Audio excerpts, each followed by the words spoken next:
మన రక్షకుడైన మన ప్రభు అయిన యేసుక్రీస్తు నామములో మీ అందరికీ కూడా హృదయపూర్వక శుభములు తెలియజేస్తా ఉన్నాను. దేవుని మహాకృపను బట్టి మరొక దినము చూసే ధన్యత దేవుడు తన కృప చేత మనకు అనుగ్రహించి మనల్ని సజీవ లెక్కలు పెట్టిన దేవాది దేవుడైన మన ప్రభు అయిన యేసుక్రీస్తుకు కృతజ్ఞతాస్తుతులు చెల్లిస్తా ఉన్నాను. ప్రియ దేవుని సంఘమా, దేవుని ప్రజల హృదయకాలం దేవుని యొక్క వాక్యము ధ్యానించుకుందాము. వాక్యము ధ్యానించే ముందుగా ఒక చిన్న మాట ప్రార్థన చేసుకుని వాక్యంలోకి వెళ్దాము. పరిశుద్ధుడా దేవానికి వందనములు, స్తోత్రములు తండ్రి ప్రభా. మా జీవితంలో చేసిన మేళ్ళకన్నిటికీ నీ కృతజ్ఞతాస్తుతులు చెల్లిస్తాను తండ్రి ప్రభా. మరొక దినమునైనా చూసే ధన్యత నీ కృప చేత మాకు అనుగ్రహించి మనల్ని సజీవ లెక్కలు పెట్టిన దేవానికి వందనములు, స్తోత్రములనైనా ప్రభా. హృదయ కలం తరి వాక్యము ద్వారా మా అందరితో మాట్లాడి మనల్ని బలపరిచి దీవించి ఆశీర్వదించమని నజరుడైన యేసుక్రీస్తు నామములో ఈ ప్రార్థన అడిగి వేడుకుంటున్నాము తండ్రి, ఆమేన్. దేవునికే మహిమ ఘనత చెందును గాక. అపోస్తలుడైన పౌలు తిమోతికి రాసిన 2వ పత్రిక 2వ అధ్యాయము 1వ వచనం నుంచి 7వ వచనం వరకు వాక్య భాగాన్ని హృదయకాలం ధ్యానించబోతా ఉన్నాము. ప్రియ దేవుని సంఘమా, దేవుని ప్రజల అపోస్తలుడైన పౌలు తిమోతిని బలపరుస్తూ, తిమోతికి అనేకమైన సూచనలు ఇస్తూ, అనేకమైన హెచ్చరికలు ఇస్తూ, ఒక సంఘంలో ఒక నాయకుడు ఎలా ఉండాలి, అలాగే సంఘంలో ఒక సేవకుడు ఎలా ఉండాలో అపోస్తలుడైన పౌలు తిమోతికి తెలియజేస్తూ అనేకమైన సూచనలు తెలియజేస్తూ, తిమోతిని బలపరుస్తూ, మరి సేవలో ఎలా ముందుకు సాగాలన్నది అనే అంశాల ద్వారా అపోస్తలుడైన పౌలు తిమోతికి తెలియజేస్తూ ఉన్నాడు. అపోస్తలుడైన పౌలు తిమోతికి రాసిన 2వ పత్రిక 2వ అధ్యాయము మరి మొదటి 2 వచనంలో చూసినట్టయితే, నా కుమారుడా, క్రీస్తునేసునందు కృపచేత బలవంతుడు కమ్ము. నువ్వు అనేకుల సాక్షులు ఎదుట నా వల్ల వినిన సంగతులను ఇతరులకు బోధించుటకు సామర్థ్యం గల నమ్మకమైన మనుషులకు అప్పగించుము. దేవునికే మహిమ ఘనత చెందునుగాక. ప్రియ దేవుని సంఘమా, దేవుని ప్రజలారా, అపోస్తలుడైన పౌలు ఈ పత్రిక ద్వారా తిమోతికి తెలియజేస్తున్న మొదటి అంశము చూసినట్టయితే, లేకుంటే మొదటి మాట చూసినట్టయితే, నా కుమారుడా, క్రీస్తు యేసునందు కృపచేత బలవంతుడు కమ్ము. ప్రభు అయిన యేసుక్రీస్తు ద్వారా మనము కూడా బలవంతులుగా ఉండాలనేది దేవుని యొక్క వాక్యము మనతో కూడా మాట్లాడుతూ ఉన్నది. అలాగే మనము వాక్యాన్ని విని వాక్యాన్ని ఇతరులకు తెలియజేసే బిడ్డలుగా ఉండాలి. ఎందుకంటే సువార్త అనేది అనేక తరతరాలకు అందబడాలి అంటే ప్రతి ఒక్కరి బాధ్యత ఉన్నదనే సత్యాన్ని జ్ఞాపకం చేసుకోవాలి. అపోస్తలుడైన పౌలు కూడా తిమోతికి తెలియజేస్తాను, నా వల్ల విన్న సంగతులను మరి అనేకులు ఎదుట నువ్వు సాక్ష్యంగా ఉండి నీ సాక్ష్యం ద్వారా అనేకులను బలపరుస్తూ మరి రాబోయే తరాలకు ఈ సువార్తను అందచేయాలి. ప్రియ దేవుని సంఘమా, దేవుని ప్రజలారా, మనం కూడా సువార్త వింటున్నాము. మనం కూడా అనేక మంది సేవకులు వాక్యం చెప్తా ఉన్నారు. ఆ వాక్యము విన్న తర్వాత ఇతరులకు మనం సువార్త ప్రకటించే బిడ్డలుగా ఉండాలి. నమ్మకమైన వారికి, మరి ముందు తరాల వారికి సువార్త అండబడాలి అంటే ప్రతి ఒక్కరి బాధ్యత ఉన్నదని సత్యాన్ని జ్ఞాపకం చేసుకోవాలని ప్రభు పేరట తెలియదు. నీవు అనేక సాక్షులు ఎదుట నా వల్ల విన్న సంగతులు ఇతరులకు బోధించుటకు సామర్థ్యం గల నమ్మకమైన మనుషులకు అప్పగించుము. నమ్మకమైన మనుషులు, మరి విశ్వాసం కలిగి వాక్యము విన్న బిడ్డలు, వాక్యాన్ని అంగీకరించి వాక్యము ద్వారా దీవించే, వాక్యము ద్వారా వారు జీవించే బిడ్డలకు వాక్యము అందించాలి. ప్రియ దేవుని సంఘమా, దేవుని ప్రజలారా, ఎందుకంటే రాబోయే తరాలకు వాక్యం అందబడుతుంది అంటే, ఈరోజు వాక్యము మనకు అందబడుతుందంటే, ఆనాడు తిమోతి కూడా తన అనంతరము అనేకులకు మరి వాక్యాన్ని అప్పచెప్పాడు. కాబట్టి ఈరోజు వరకు వాక్యం ఈ రీతిగా ఇంతగా విస్తరించబడుతుందంటే ఒకరి తర్వాత ఒకరు వాక్యాన్ని మరి అప్పచెప్పడం ద్వారా ఈరోజు ప్రపంచంలో మరింత గొప్పగా సువార్త ప్రకటించబడడానికి కారణం ఏంటంటే, ఒకరి తర్వాత ఒకరు సువార్త అప్పగించే బిడ్డలుగా ఉండాలి. అందుకే అపోస్తలుడైన పౌలు కూడా తిమోతికి తెలియజేస్తా ఉన్నాడు, నా వల్ల విన్న సంగతులు మరి అందరి ఎదుటను సాక్షిగా ఉండి మరి ఇతరులకు నమ్మకమైన వ్యక్తులకు ఈ యొక్క సువార్తను అప్పగించము అనే మాట జ్ఞాపకం చేస్తూ ఉన్నాడు. ప్రియ దేవుని సంఘమా, దేవుని ప్రజలారా, సువార్త అన్నది తరతరాలకు అందబడాలి అంటే ప్రతి ఒక్కరి బాధ్యత. కేవలం సేవకులే కాదు, విశ్వాసులు, దేవుని మీద నమ్మకమైన వ్యక్తులుగా ఉన్న వారందరి బాధ్యత ఉన్నదే. మన అందరి బాధ్యత. రేపటిదినాన ఈ లోకంలో మరి ముందు తరాలకు సువార్త అందబడాలి అంటే ప్రతి ఒక్కరి బాధ్యత ఉన్నది అనే సత్యాన్ని జ్ఞాపకం చేసుకోవాలి. అందుకే అపోస్తలుడైన పౌలు తిమోతికి కూడా తెలియజేస్తారు. తిమోతి మరి యవన సేవకుడుగా ఉన్నాడు, మరి యవన నాయకుడుగా ఉన్నాడు.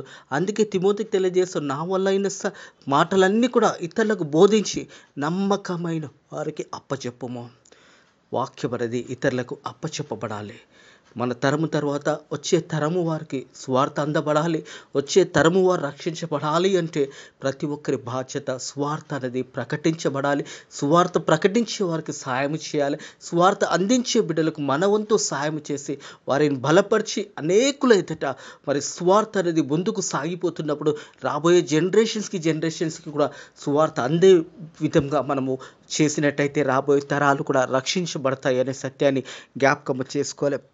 మనం చూసినట్టయితే ఎఫెసీలకు రాసిన పత్రిక 6వ అధ్యాయము, ఎఫెసీలకు రాసిన పత్రిక 6వ అధ్యాయం 10వ వచనం, తొదకు ప్రభు యొక్క మహాశక్తిని బట్టి ఆయనందు బలవంతులుగా ఉండండి. ప్రియ దేవుని సంగమా, దేవుని ప్రజలారా, ఇక్కడ అపోస్తలుడైన పౌలు తిమోతికి తెలియజేసిన మాట చూసినట్టయితే, నా కుమారుడా క్రీస్తు యేసునందు కృపచేత బలవంతుడు కమ్ము.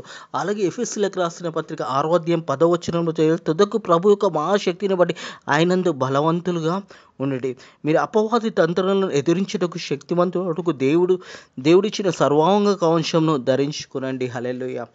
దేవుడిచ్చే సర్వాంగ కవచం ధరించుకొని మనం ఈ లోకంలో మరి పోరాడవలసింది. కాబట్టి ఈ లోకంలో మనము జీవించవలసింది, ఈ లోకంలో దేవుని యొక్క మాటలు అనేకులకు తెలియచేయాలంటే మనం పోరాడవలసింది అనే సత్యాన్ని జ్ఞాపకం చేయబడుతుంది. ప్రియ దేవుని సంగమా, దేవుని ప్రజలారా, అందుకే మనం చూసినట్టయితే మరి ఎఫెసీలకు రాసిన పత్రిక 6వ అధ్యాయంలో కింది భాగంలో చూసినట్టయితే, ఎఫెసీలకు రాసిన పత్రిక 6వ అధ్యాయము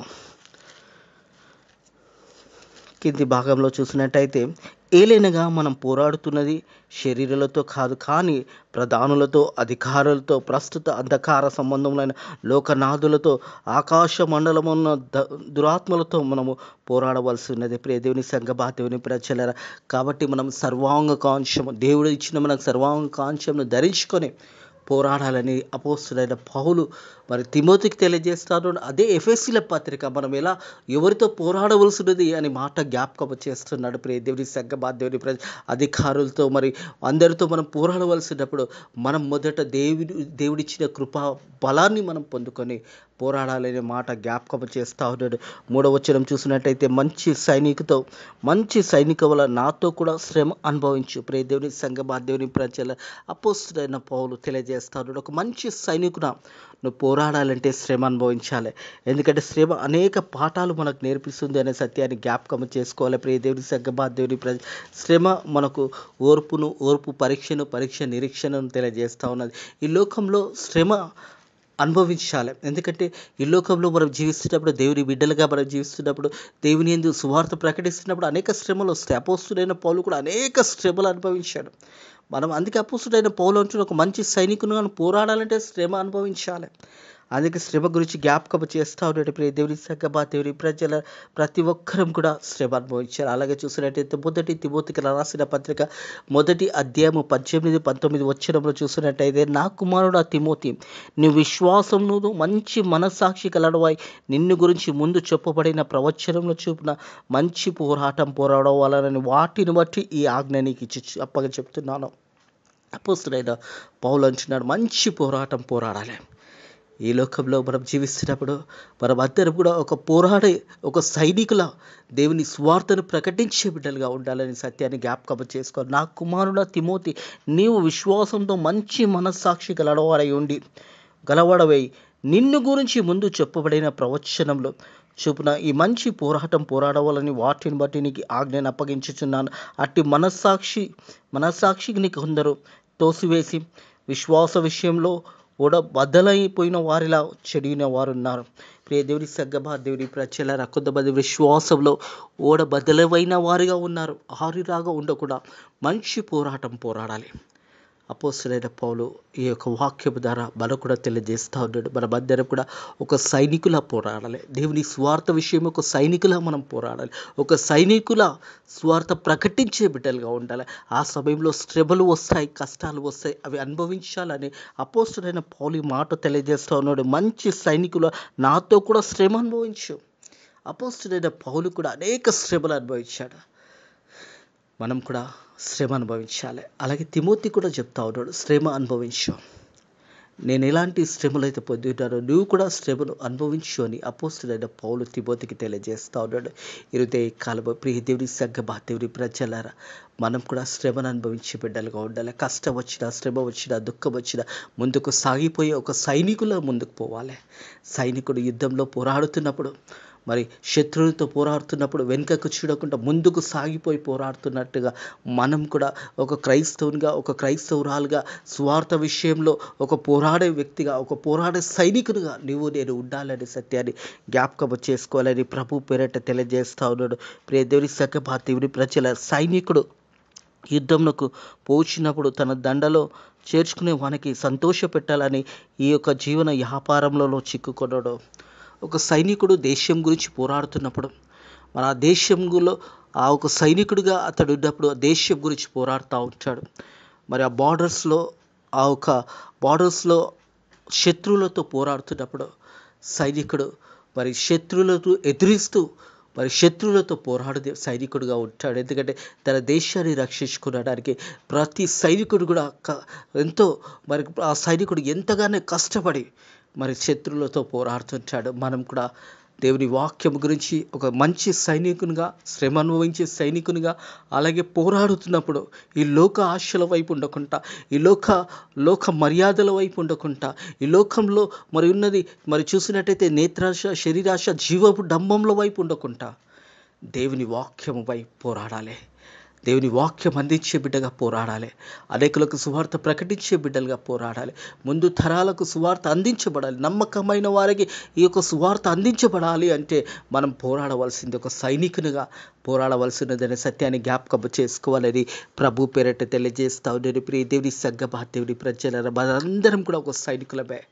సువార్త విషయంలో సర్వలోకానికి వెళ్ళి సర్వ సృష్టికి సువార్త ప్రకటించండి అని ప్రభు అయిన యేసుక్రీస్తు తెలియజేసిన మాట ద్వారా మనం సువార్త సైనికులుగా మరి సువార్త అనేక ప్రాంతాలకు అందే విధంగా మన వంతు మనం కృషి చేయాలి. ఒకలేక మనం పోవలేని వారమైతే పోయే వారినైనా పంపాలి.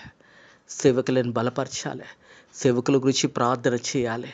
అలాగే సేవ విస్తారంగా జరగబడాలి అంటే రేపటి నీ తరమే, నీ కుటుంబం నుంచి వచ్చే రాబోయే తరాలు రక్షించబడాలి అంటే నీ యొక్క బాధ్యత ఉన్నదే. ఎందుకంటే నీ బాధ్యత ఏంటంటే సువార్తని విస్తరింప చేయాలి, సువార్తని ప్రకటించాలి. అలాగే సువార్త ప్రకటించే చేతులను బలపరచబడాలి.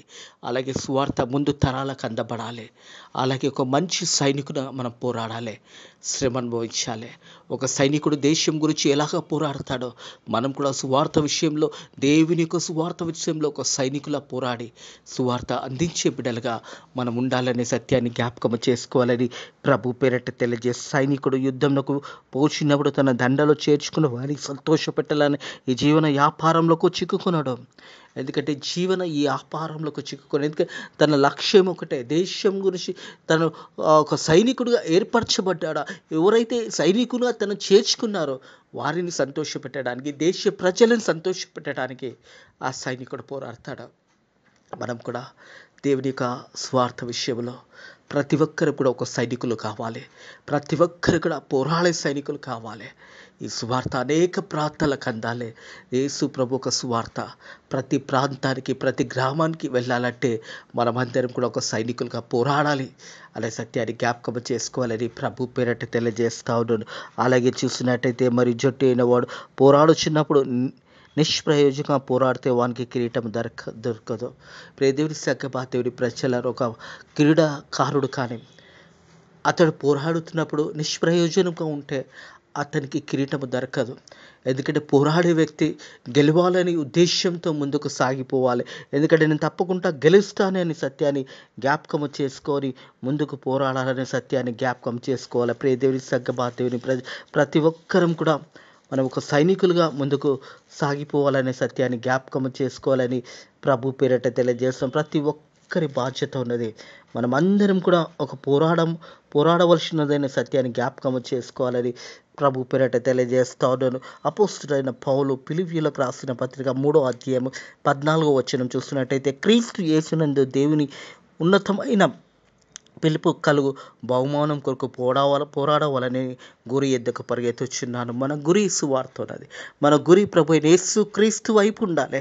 మనం ప్రభు అయిన యేసు క్రీస్తు కొరకు పరిగెత్తాలి. అపోస్తలుడైన పౌలు కూడా ఎలా పరిగెత్తుతున్నాడు, తన గురి ఎద్దకు పరిగెత్తుతున్నాడు అనే మాట జ్ఞాపకము చేస్తూ ఉన్నాడు. దేవుని సంఘ దేవుని ప్రజలు, క్రీస్తు యేసు దేవునికి ఉన్నతమైన పిలుపుకు కలుగు బహుమానంకు పోరాడవాలని గురి ఎద్దకు నేను పరిగెత్తుతున్నాను. మన విక్టరీ వైపు పరిగెత్తాలి, మన విజయం వైపు పరిగెత్తాలి. దేవుడు మనకు ఉన్నతమైన పిలుపుతో మనల్ని ఎన్నుకున్నప్పుడు, ఆయన కృపలో మనం బలపరచబడుతున్నప్పుడు గురి ఎద్దకు పరిగెత్తాలి. సువార్త అనే గురి ఎద్దకు మనం పరిగెత్తే బిడ్డలుగా ఉండాలనే సత్యాన్ని జ్ఞాపకము చేసుకోవాలని ప్రభు పేరట తెలియజేస్తా ఉన్నది. ప్రియ దేవుని సంఘ దేవుని ప్రజల, అలాగే కింది వచ్చిన చూసినట్టయితే తిమోథీయులకు రాసిన పత్రిక 2వ అధ్యాయం 6వ వచనం చూసినట్టయితే పోరాడిన వ్యవసాయకుడు మొదల ఫలములలో పాలు పంచుకోవాల్సిన వాడై ఉన్నాడు. ప్రియ దేవుని సంఘ దేవుని ప్రజల, ఒక రైతు కూడా ఒక విత్తనం వేసి ఆ విత్తనము ఆ మొలక వచ్చేంత వరకు దానికి కావాల్సిన ప్రతి వ్యవసాయంలో ప్రతిదీ కూడా చేస్తాడు. ఎందుకంటే ఆ ఫలాన్ని అనుభవించాలి, ఆ ఫలము రావాలి, ఆ కోత కాలము ఒక ఫలము రావాలి అంటే ఆ రైతు ఎంత కష్టపడతాడో మనం కూడా సువార్త విషయంలో కష్టపడే బిడ్డలుగా ఉండాలనే సత్యాన్ని జ్ఞాపకము చేసుకోవాలని ప్రభు పేరట తెలియజేస్తా ఉన్నాను. అలాగే 7వ వచనం, నేను చెప్పిన మాటలు ఆలకించుము, అన్ని విషయములందు ప్రభు నీకు వివేకము గ్రహించును గాక. వివేకమును గ్రహించును. ప్రియ దేవుని సంఘ దేవుని ప్రజల, వివేకము దేవుడు ఇస్తాడనే సత్యాన్ని జ్ఞాపకం చేస్తూ ఉన్నాడు. అపోస్తలుడైన పౌలు తెలియజేస్తున్న మాట, నేను చెప్పిన అన్ని మాటలు ఆలకించుము, అన్ని విషయములందును ప్రభు నీకు వివేకము గ్రహించును. ప్రియ దేవుని సంఘ దేవుని ప్రజలరా, దేవుడు వివేకాన్ని గ్రహిస్తాడు, మనందరికీ కూడా ఇస్తాడనే సత్యాన్ని జ్ఞాపకం చేసుకోవాలి. ఈ 7వ వచనంలో మనం చూసినట్టయితే ప్రియ దేవుని సంఘ దేవుని ప్రజలరా, 6 ప్రాముఖ్యమైన అంశంలో లేదా 6 ప్రాముఖ్యమైన మాటలు ఇక్కడ తెలియజేయబడతా ఉన్నది. మొదటిది చూసినట్టయితే, నా కుమారుడు క్రీస్తు యేసునందు కృప చేత బలవంతుడు కమ్ము అనే మాట. రెండోది, నీవు అనేక సాక్షులు ఎదుట నా వల్ల వినిన సంగతులను ఇతరులకు బోధించుటకు సామర్థ్యం గల నమ్మకమైన మనుషులకు అప్పచెప్పాలి. మూడోది, ఒక మంచి సైనికునిగా పోరాడాలి. మంచి సైనికుడు శ్రమ అనుభవించాలి. అపోస్తలుడైన పౌలు అంటున్నాడు, ప్రియ దేవుని సంఘ దేవుని ప్రజలు, మంచి సైనికు వలె నాతో కూడా శ్రమ అనుభవించు. అపోస్తలుడైన పౌలు అంటున్నాడు, నాతో కూడా శ్రమ అనుభవించు. నాలుగోది చూసినట్టయితే ప్రియ దేవుని సంఘ దేవుని ప్రజల, ఒక సైనికుడు యుద్ధంకు పోచున్నప్పుడు తనను ఎవరైతే ఆ సైన్యంలో చేర్చుకున్నారో వారిని సంతోషపెట్టాలని ఆ సైనికులు అందరూ కూడా సంతోషంతో తను కూడా ఆ సైన్యంలో సంతోషంతో మరి సంతోషపెట్టాలని మరి ఆ సైనికుడు ఆలోచిస్తాడు. ఆ రీతిగా మనం కూడా ఆలోచించాలనే మాట జ్ఞాపకం చేయబడుతుంది. సైనికుడు యుద్ధంకి పోచినప్పుడు తన దండలో చేర్చుకున్న వాణిని సంతోషపెట్టాలని ఈ జీవన వ్యాపారంలో చిక్కుకొనడు. 5వ అంశం చూసినట్టయితే ప్రియ దేవుని సంఘ దేవుని ప్రజల, ఒక వ్యక్తి పోరాడుతున్నప్పుడు, మరి ఒక క్రీడాకారుడు ఉండొచ్చు, తను పోరాడుతున్నప్పుడు నిష్ప్రయోజనంగా ఎవరు కూడా పోరాడారు. ఒకవేళ నిష్ప్రయోజనంగా పోరాడితే అతనికి కిరీటము దొరకదు. అతనికి బహుమానం పొందుకోవాలంటే కష్టపడాలి, ఆ పరుగు కడముట్టించాలి. ఇదైతే ఒక 100 మీటర్స్ రన్నింగ్ ఉంటుందో అందులో మొదటి ప్రైజ్ రావాలి అంటే అతడు కష్టపడి ఆ మొదటి ప్రైజ్ వైపు గురి వద్దకు పరిగెత్తినప్పుడు అతడు ఆ కిరీటాన్ని పొందుకుంటాడు. ఒకవేళ నిష్ప్రయోజనంగా ఉన్నట్టయితే, ఒకవేళ తనలో విశ్వాసం లేకున్నట్టయితే, తనలో నేను గెలవలేను అనుకుంటే ఆ కిరీటాన్ని తను పొందుకోలేడు అనే సత్యాన్ని కూడా జ్ఞాపకం చేసుకోవాలి. 6వది చూసినట్టయితే ప్రియ దేవుని సంఘ దేవుని ప్రజలారా, మనం చూసినట్టయితే పాటుపడిన వ్యవసాయకుడు మొదల ఫలములు పాలు పంచుకోవాల్సిన వాడు. ఆ ఒక వ్యవసాయంలో ఆ విత్తనం వేసినప్పుడు ఆ కోత కాలంలో ఆ పంట సంపాదించాలి. ఆ పంట తనకు కావాలన్నప్పుడు ఆ వ్యవసాయకుడు ఏ రీతి అయితే కష్టపడతాడో మనం కూడా దేవుని వాక్యము విషయమై ఒక కష్టపడే బిడ్డలుగా ఉండాలి. వాక్యం అనేక ప్రాంతాలకు మనం తీసుకెళ్ళాలి. దేవుడు అనుగ్రహించిన కృపను మనం పొందుకున్నప్పుడు దేవుడు తప్పకుండా తన కృప మనకు అనుగ్రహిస్తాడు. మనం పోరాడుతున్నప్పుడు ఈ మనుషులతో మనం పోరాడుతున్నాము, ప్రధానులతో మనం పోరాడుతున్నాము అనే సత్యాన్ని జ్ఞాపకం చేసుకుని సర్వాంగకాంక్షము, దేవుడిచ్చిన సర్వాంగకాంక్షం ధరించుకొని, దేవుని వాక్యాన్ని మనం ధరించుకొని పోరాడవలసినదనే సత్యాన్ని జ్ఞాపకం చేసుకోవాలని ప్రభు పేరట తెలియజేస్తాను. ఇట్టి మాటలను దేవుడు కాలము మీ హృదయాలలో ఈ మాటలు దీవించి దేవుడు ఆశీర్వదించును గాక. ప్రతి ఒక్కరం కూడా ఒక పోరాడే సైనికునిగా ఉండాలనే సత్యాన్ని జ్ఞాపకం చేసుకోవాలి. ఒక వ్యవసాయకుడు ఏదైతే విత్తనం వేస్తాడో ఆ ఫలాన్ని ఎలాగైతే పొందుకుంటాడో మనం కూడా దేవుని యొక్క వాక్యం అనే విత్తనము అనేక ప్రాంతాలకు ఆ విత్తనాన్ని తీసుకొని వెళ్ళాలనే సత్యాన్ని జ్ఞాపకం చేసుకోవాలని ప్రభు పేరట తెలియజేస్తాను. ఇట్టి మాటలను దేవుడు కాలము మీ అందరినీ కూడా దేవుడు బలపరిచిన గాక, ధైర్యపరిచిన గాక. ఒక పోరాడే వ్యక్తి అపోస్తుడైన పౌలు తెలియజేసిన మాట, మరి గురి ఎద్దుకు నేను పరిగెత్తుచున్నాను, ప్రభు అయిన యేసు క్రీస్తు యొక్క పిలుపుని నేను అందుకున్నాను, ఆ పిలుపుని బట్టి మరి గురి ఎద్దుకు నేను పరిగెత్తుచున్నాను అని అపోస్తుడైన పౌలు ఏ రీతి అయితే తెలియజేశాడో మనమందరం కూడా సువార్త అనే ఆ గురి ఎద్దుకు పరిగెత్తుదాము, సువార్త ప్రకటిస్తాము, అనేక ముందు తరాలకు సువార్తను అప్పచెప్తాము. దేవుడు అట్టి కృప మీకు అనుగ్రహించును గాక. ప్రార్థన చేసుకుందాము. Thank you lord, thank you Jesus, thank you holy spirit. దేవా, నీ వాక్యము ద్వారా మాతో మాట్లాడి మేము మంచి పోరాడే వ్యక్తులుగా తండ్రి నీ యందు బలపరచబడిన మేము అనేకులను బలపరిచే బిడ్డలుగా నీ సువార్త విషయంలో ఒక మంచి సైనికునిగా మేము పోరాడడానికి నీ కృప ద్వారా మాకు సహాయం చేయండి. యేసయ్య ప్రభా, నీ వాక్యమైన ప్రతి బిడ్డ కూడా ఒక సైనికునిగా పోరాడడానికి నీ కృప ద్వారా సాయం చేయమని తండ్రి ప్రభా, మా దేశాన్ని కాపాడండి, భారతదేశాన్ని కాపాడండి, భారతదేశంలోని ప్రజలని కాపాడండి, భారతదేశంలోని సేవకులను కాపాడండి, సేవకులను కాపాడండి, విశ్వాసులను కాపాడండి, సువార్థికులను కాపాడండి. సువార్త ఇంకా బలమైన సువార్తగా తీసుకెళ్ళడానికి నీ కృప ద్వారా సాయం చేయండి. అలాగే తండ్రి ఫేత్ ఆఫ్ మినిస్ట్రీస్ మందిరాన్ని కూడా దీవించండి తండ్రి. యథార్థంగా సత్యంగా నీ సువార్త ప్రకటించడానికి నీ కృప ద్వారా మాకు సాయం చేయండి. అలాగే తండ్రి ఈ రోజంతట్లో కూడా మంచి వాతావరణం చేత మనం బలపరిచి దీవించి ఆశీర్వదించమని నజరేయుడైన యేసుక్రీస్తు నామములో ఈ ప్రార్థన అడిగి వేడుకుంటున్నాము తండ్రి, ఆమేన్. మన రక్షకుడు మన ప్రభు అయిన యేసుక్రీస్తు యొక్క కృపా సమాధానంలో ఎప్పుడు ఎల్లప్పుడూ సదాకాలము మీకును మీ కుటుంబంలోకి తోడై నీడైండును గాక. ఆమేన్.